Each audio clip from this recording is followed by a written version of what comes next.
A journey of 1,000 miles start from a single step। यानी कि हजारों मीलों की यात्रा सिर्फ एक कदम से शुरू होती है और आपने वो एक कदम रख दिया है मेरे दोस्त। तभी तो आप इस चैनल पर इस वीडियो को देखने के लिए आए हैं। You guys are impeccable, heads off to you. On that note, मेरा नाम है गीता और मैं आज आपको सिखाने वाली हूँ concept behind tense.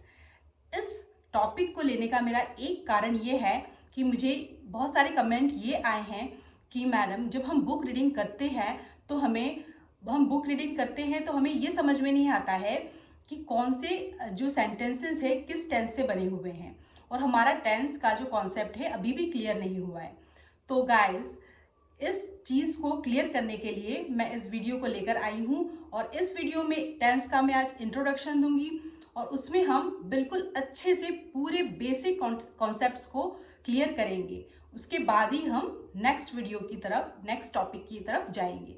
So friends, यदि आप मेरे चैनल पर अभी तक नए हैं तो please do subscribe my channel and please hit the bell icon, जिससे आपको मेरी लेटेस्ट वीडियो की इंफॉर्मेशन मिलती रहे। So friends, without any further do, let's get start. Friends, English language में हम जो भी सेंटेंस फ्रेम करते हैं या कंस्ट्रक्ट करते हैं वो मेन 3 तरीके से किए जाते हैं। फर्स्ट है state of being, second one is state of position, third one is state of action. So friends, listen carefully कि ये तीनों तरीके क्या होते हैं और इनके पीछे का कॉन्सेप्ट क्या है। सो फ्रेंड्स, अब हम टेंस की बात करेंगे।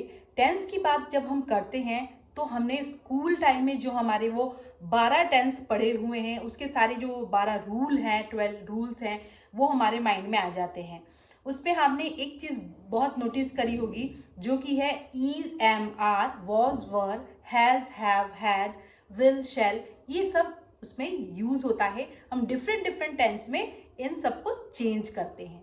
फिर एक और चीज़ हम क्या चेंज करते हैं, तो हम मेन वर्ब की फॉर्म को चेंज करते हैं। जैसे कभी फर्स्ट फॉर्म यूज़ कर ली, कभी सेकंड फॉर्म यूज़ करी, कभी थर्ड फॉर्म यूज़ करी, कभी आईएनजी लगा दिया। तो हम ये ऐसा क्यों करते हैं? हम क्यों ये इज, एम, आर, वॉज, वर को चेंज करते हैं सेंटेंस में? क्यों हम फर्स्ट फॉर्म कभी लगाते हैं, कभी सेकंड फॉर्म लगाते हैं? क्या आपने कभी ऐसा सोचा है?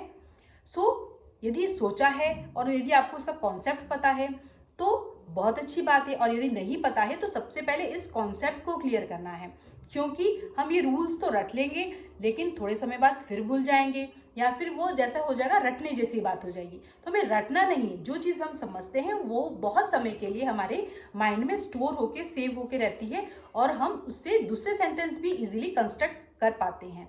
सो फ्रेंड्स, पहले आइए इन सब चीज़ों को, कॉन्सेप्ट को समझते हैं। अब टेंस की बात करेंगे तो टेंस जब आपके माइंड में आएगा तो आपको सिर्फ 2 चीज़ को याद रखना है। एक फर्स्ट है वर्ब और सेकंड होता है टाइम। अब टाइम की यदि हम बात करेंगे तो टाइम तो सबको पता है, पास्ट, प्रेजेंट और फ्यूचर। प्रेजेंट यानी कि मैं जो अभी यहाँ बात कर रही हूँ, जो बीत चुका है वो हो गया पास्ट और जो आने वाला है वो हो गया फ्यूचर।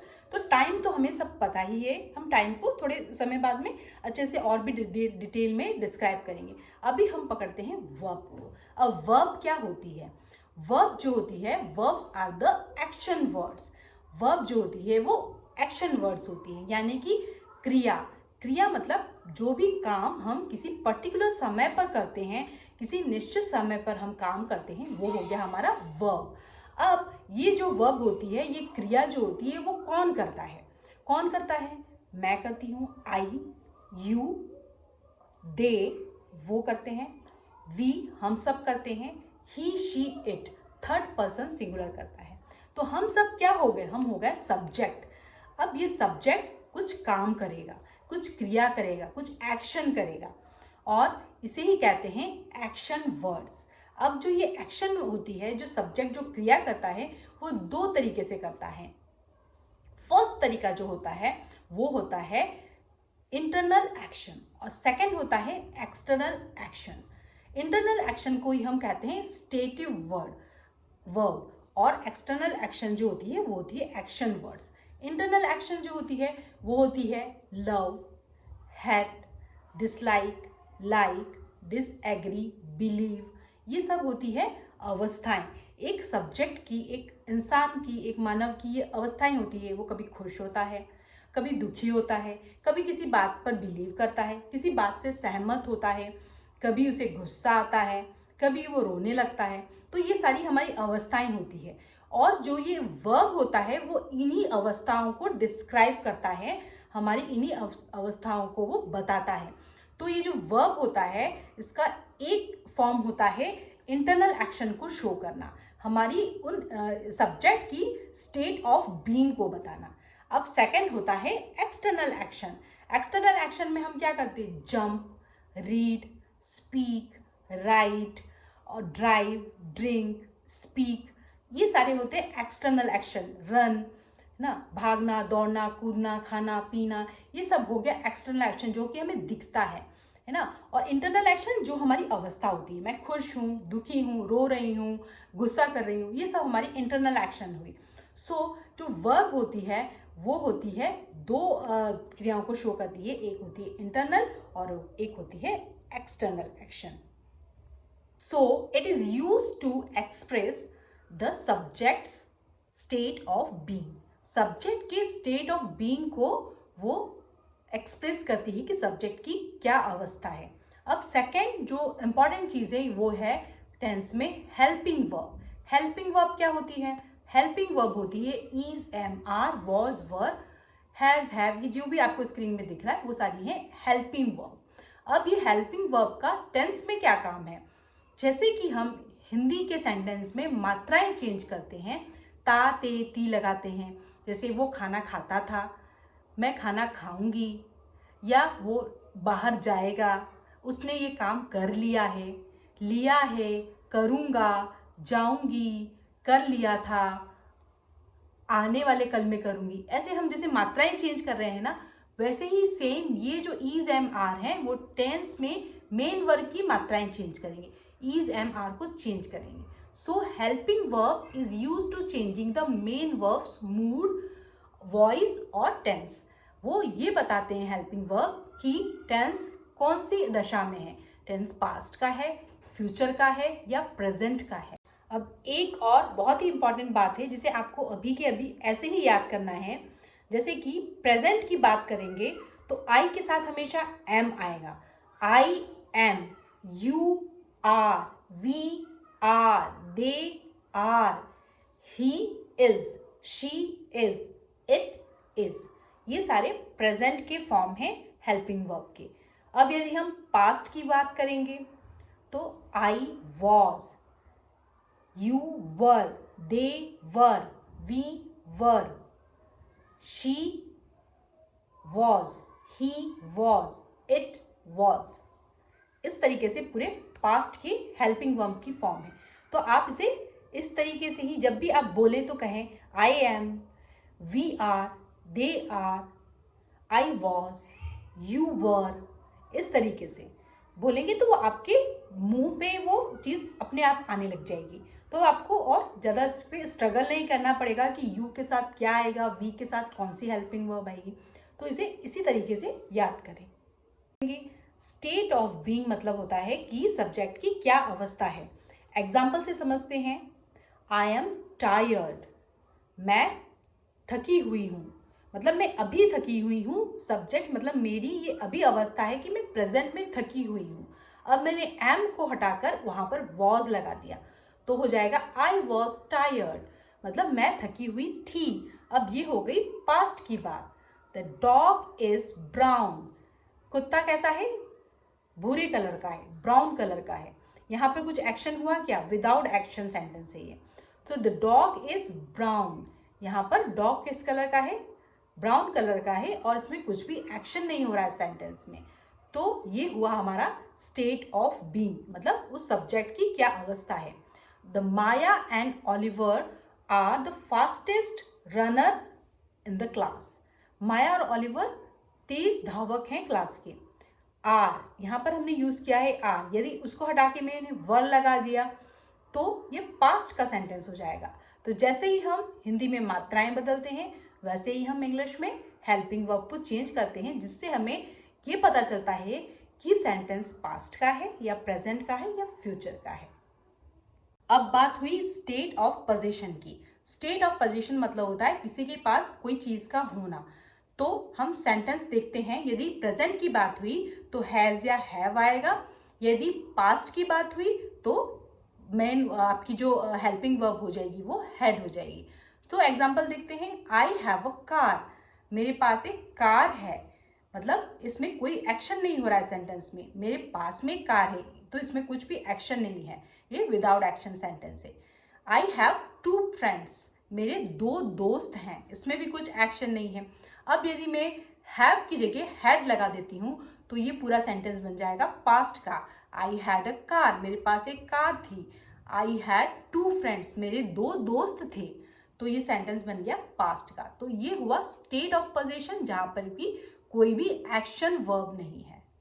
अब हम बात करते हैं स्टेट ऑफ एक्शन की। स्टेट ऑफ एक्शन में आएगी मेन वर्ब। आइए एग्जांपल देखते हैं। I am a physics teacher, I am teaching physics. अब देखिए यहाँ पर I am a physics teacher state of being का सेंटेंस है कि मैं एक फिजिक्स टीचर हूँ। आई एम टीचिंग फिजिक्स, मैं फिजिक्स पढ़ा रही हूँ। अब ये आ गया प्रेजेंट कंटिन्यूअस टेंस का sentence. I am teaching physics, M हुआ यहाँ पर हेल्पिंग वर्ब, टीचिंग हुई टीच का 4th फॉर्म आईएनजी। सो यहाँ पर आपको इस टीचिंग से पता चल गया कि ये जो सेंटेंस है वो है प्रेजेंट कंटिन्यूअस टेंस का। अब यदि मैं एम की जगह वॉज लगा देती हूँ तो सेंटेंस का पूरा टेंस ही चेंज हो जाएगा। I was a physics teacher, I was teaching physics, मैं एक फिजिक्स टीचर थी, मैं फिजिक्स पढ़ा रही थी। तो अब ये बन गया पास्ट कॉन्टिन्यूअस टेंस का सेंटेंस।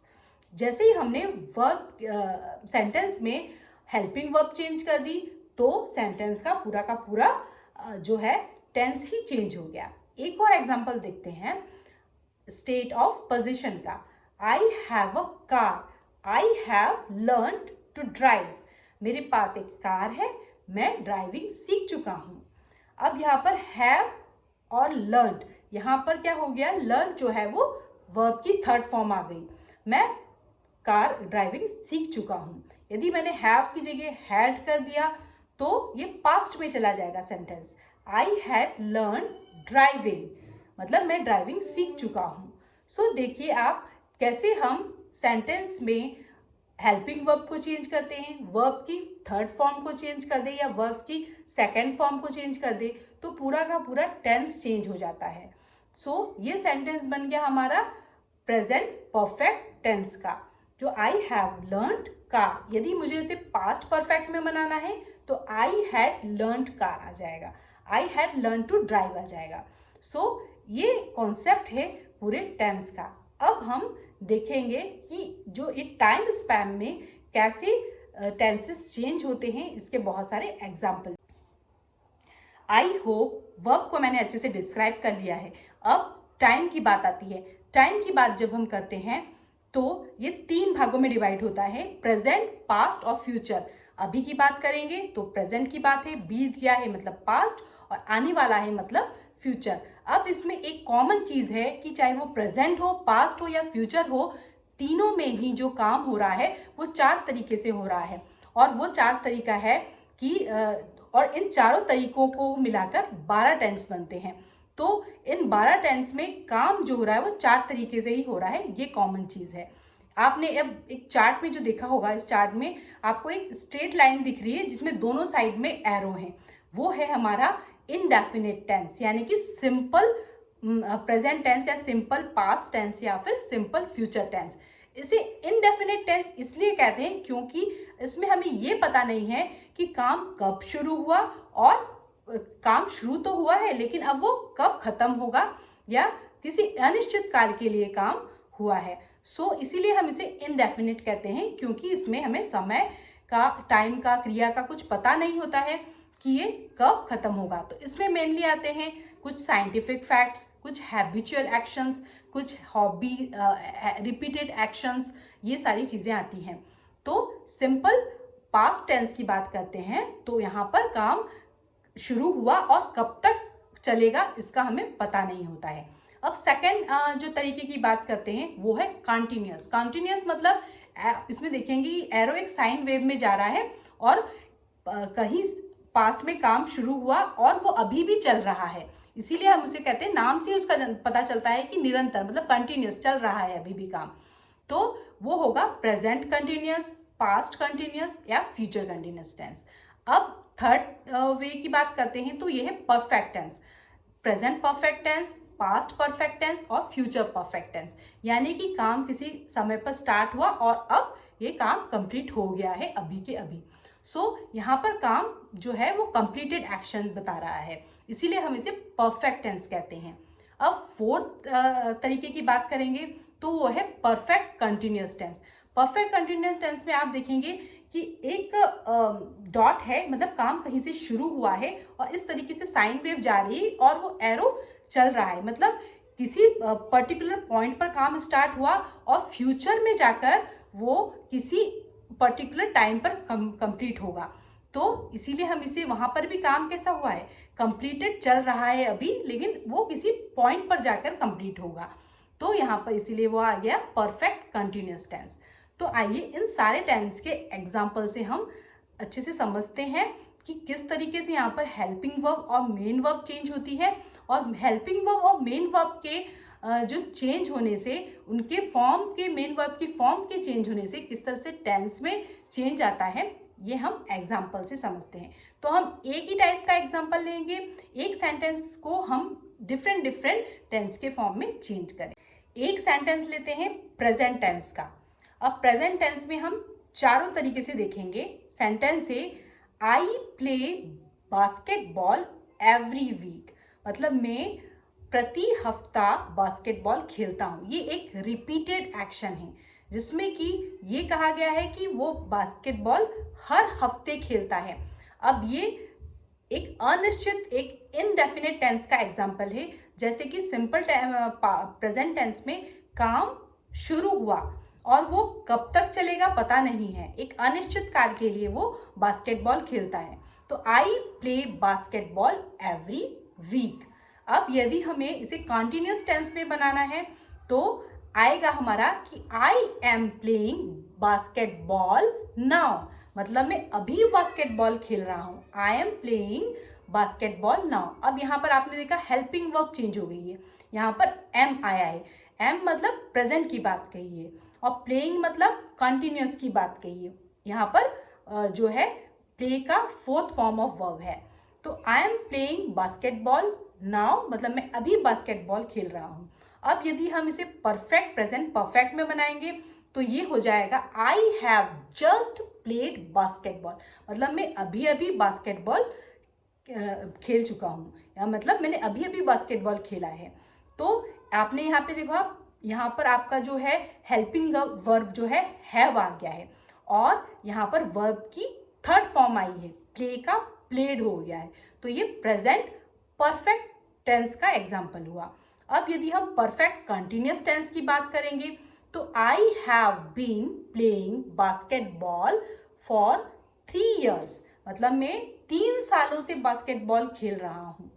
मतलब काम शुरू हुआ 3 सालों में, कहीं पिछले साल से स्टार्ट हुआ है, किसी 3 सालों से स्टार्ट हुआ और वो अभी भी चल रहा है। मैं 3 सालों से बास्केटबॉल खेल रहा हूँ, मतलब वो खेल भी रहा है, काम भी कंप्लीट हो रहा है, लेकिन वो किसी परफेक्ट टाइम स्पैन पे चल रहा है। तो I have been playing basketball for 3 years, मैं 3 सालों से बास्केटबॉल खेल रहा हूँ। तो आपने इसमें देखा कि किस तरीके से हमने वर्ब की फॉर्म चेंज करी, किस तरीके से हमने हेल्पिंग वर्ब चेंज करी। हेल्पिंग वर्ब में कैसे हमने इज, एम, आर, वॉज, वर, तो यहाँ पर एम की जगह हमने एम, हैव, ये सब चेंज करने पर, हैव बीन चेंज करने पर किस तरीके से इसके सेंटेंस में, टेंसेस में चेंज हो रहा है। अब हम देखते हैं पास्ट टेंस का एग्जाम्पल। पास्ट टेंस में होगा कि काम हो चुका है, कंप्लीटेड एक्शन है। आई प्लेड बास्केटबॉल यस्टरडे, मैं कल बास्केटबॉल खेल रहा था। I was playing basketball whole evening, मैं पूरी शाम से बास्केटबॉल खेल रहा था, मतलब मैं पूरी शाम बास्केटबॉल खेल रहा था। ये हो गया present continuous, past continuous tense का एग्जाम्पल। अब यहाँ पर हमने वर्ब की फॉर्म चेंज कर दी है। जैसे पहले एम था, वहाँ पर हमने जब वॉज लगा दिया तो वो प्रेजेंट से पास्ट में आ गया सेंटेंस। तो किस तरीके से टेंस में चेंजेस हो रहे हैं हेल्पिंग वर्ब को चेंज करने पे। अब पास्ट परफेक्ट टेंस को देखते हैं। तो I had played basketball before मेरी केम। मेरी के आने से पहले मैं बास्केटबॉल खेल चुका था। मतलब यहाँ पर हमने हैव की जगह हैड कर दिया हेल्पिंग वर्ब में और प्ले की जगह प्लेड कर दिया। तो ये पूरा का पूरा टेंस ही चेंज हो गया, ये टेंस पास्ट टेंस का बन गया। अब हम ये तो परफेक्ट टेंस की बात हुई, परफेक्ट कंटिन्यूअस टेंस की बात करते हैं। I had been playing basketball when Mary came. जब मेरी आई हमारे घर पर तो मैं बास्केटबॉल खेल रहा था। अब ये हुई पास्ट परफेक्ट कंटिन्यूअस टेंस की बात। मतलब कि जब वो घर पर आई, मैरी जो एक लड़की थी वो आई, तब मैं बास्केटबॉल खेल रहा था, कंटिन्यूशन में प्रोसेस में थी। तो यहाँ पर भी हमने हैड की जगह हैव की जगह हैड चेंज कर दिया। तो जो प्रेजेंट का टेंस था वो बन गया पास्ट में। अब हम फ्यूचर टेंस की बात करेंगे। तो फ्यूचर टेंस में आएगा विल या शैल। सिंपल फ्यूचर टेंस की बात करते हैं। I will play basketball next week. मैं अगले हफ्ता बास्केटबॉल खेलूंगा। फ्यूचर कंटिन्यूअस टेंस की बात करते हैं। I will be playing basketball next Sunday. मैं नेक्स्ट संडे बास्केटबॉल खेल रहा हूँगा। अब यदि हम बात करते हैं फ्यूचर परफेक्ट टेंस की, तो आ जाएगा आई will have played basketball by tomorrow. मतलब कल मैं बास्केटबॉल खेल रहा होऊंगा। अब हम फ्यूचर परफेक्ट कंटिन्यूअस टेंस की बात करते हैं। मतलब कि next year I will have been playing basketball here by for 4 years। मतलब कि नेक्स्ट ईयर अगले वर्ष मुझे यहाँ बास्केटबॉल खेलते हुए 4 साल हो जाएंगे। Next year I will have been playing basketball here for 4 years। 4 साल हो जाएंगे मुझे यहाँ पर अगले साल बास्केटबॉल खेलते हुए। तो आपने इन सारे सेंटेंस में देखा कि किस तरीके से हेल्पिंग वर्ब चेंज हो रही है, किस तरीके से मेन वर्ब की फॉर्म्स चेंज हो रही है और इससे किस तरीके से टेंस में चेंजेस आ रहे हैं। तो ये सारा का सारा मुझे एक सेंटेंस से आपको समझाना था, जिससे कि आप जब बुक रीडिंग करें या कहीं सेंटेंस देखें या सेंटेंस बोलें तो आपको ये एटलीस्ट इतना समझ में आ जाए कि कौन सा टेंस यहाँ यूज़ हो रहा है। सो आई होप ये जो वीडियो में मैं बहुत अच्छे से इन सबको डिस्क्राइब कर चुकी हूँ। नेक्स्ट वीडियो में हम सिंपल प्रेजेंट टेंस की बात करेंगे। तो मेरी जो आने वाली नेक्स्ट वीडियो है, आप इन सारे कॉन्सेप्ट को अच्छे से क्लियर कर दें, जिससे कि हम जब नेक्स्ट वीडियो देखें तो आप भी वो कॉन्सेप्ट भी अच्छे से क्लियर हो सकें। इस वीडियो में मैंने टेंस के इंट्रोडक्शन को बहुत अच्छे से डिस्क्राइब कर दिया है। आई होप कि आपको ये वीडियो बहुत पसंद भी आई होगी और आपके कॉन्सेप्ट भी क्लियर हो चुके होंगे। सो फ्रेंड्स, मैंने दूसरे वीडियोस में यूट्यूब में देखा है कि जो लोग कहते हैं कि 5 मिनट में 10 मिनट में अच्छे से टेंस आपके पूरे हो जाएंगे, झूठ बात है। आपको मेहनत करनी पड़ेगी। मेरे इस वीडियो को अभी देखने के बाद आप खुद जाएं, खुद से एक सेंटेंस उठाएं और उसको सभी टेंस में चेंज करें। सभी टेंस के फॉर्म में 12 के 12 फॉर्म में एक सेंटेंस को लेकर सभी टेंस में जब चेंज करेंगे तो वो जो रूल्स है अब आपको रटने नहीं पड़ेंगे, आपके माइंड में खुद ब खुद सेट हो जाएंगे कि कहाँ पर एम आएगा, कहाँ पर मैं जब वर्ब की हेल्पिंग वर्ब को चेंज करता हूँ, उसकी मेन वर्ब की फॉर्म को यदि चेंज करती हूँ तो कहाँ पर टेंस में चेंज हो रहा है। तो एक सेंटेंस उठाओ और उसी को सभी डिफरेंट टेंस के जो है फॉर्म में चेंज करके उस एक सेंटेंस को से बहुत सारे सेंटेंस बनाओ। सो आपको और रूल रटने की ज़रूरत नहीं पड़ेगी। मेरे ख्याल से आपको ये जो है टॉपिक अच्छे से समझ में आया होगा। नेक्स्ट वीडियो में हम बात करेंगे प्रेजेंट सिंपल टेंस की। और जो लोग कहते हैं कि हम 5 मिनट में सारा का सारा टेंस सिखा देंगे, तो ये एक लर्निंग प्रोसेस है, आपको बहुत मेहनत करनी पड़ेगी। जब आप बचपन से लेकर अभी तक टेंस सीख नहीं पाए तो आप 5 मिनट में कैसे सीख लेंगे। तो आपको प्रैक्टिस तो करनी होगी और यदि आपके कॉन्सेप्ट क्लियर है तो बस फिर आप आराम से अच्छे से कर सकते हैं। सो फ्रेंड्स, बहुत सारी मेहनत करनी है क्योंकि हमें सीखना है और सीखने के लिए तो हमें मेहनत करनी ही पड़ेगी। तो मेहनत से कभी घबराना नहीं। Keep learning, keep watching. और यदि मेरे चैनल को अभी तक आपने सब्सक्राइब नहीं किया है तो please do subscribe my channel. मुझे आपका बहुत सारा प्यार और मोटिवेशन चाहिए और वो मुझे मिलेगा आपके सब्सक्रिप्शन से। Please do subscribe my channel if this video add any value in your English learning journey. So please do subscribe my channel. Channel को सब्सक्राइब करें, वीडियो को लाइक करें, शेयर करें। प्लीज़ कमेंट कर बताइए कि क्या इम्प्रूवमेंट मुझे करना है, नेक्स्ट वीडियो किस पर आनी चाहिए। नेक्स्ट वीडियो में लाऊंगी इन टेंस के सभी एक एक टेंस को उठाकर और उनको अच्छे से हम डिस्क्राइब करेंगे। So friends, keep learning, keep practising, keep watching my videos. Thank you very much.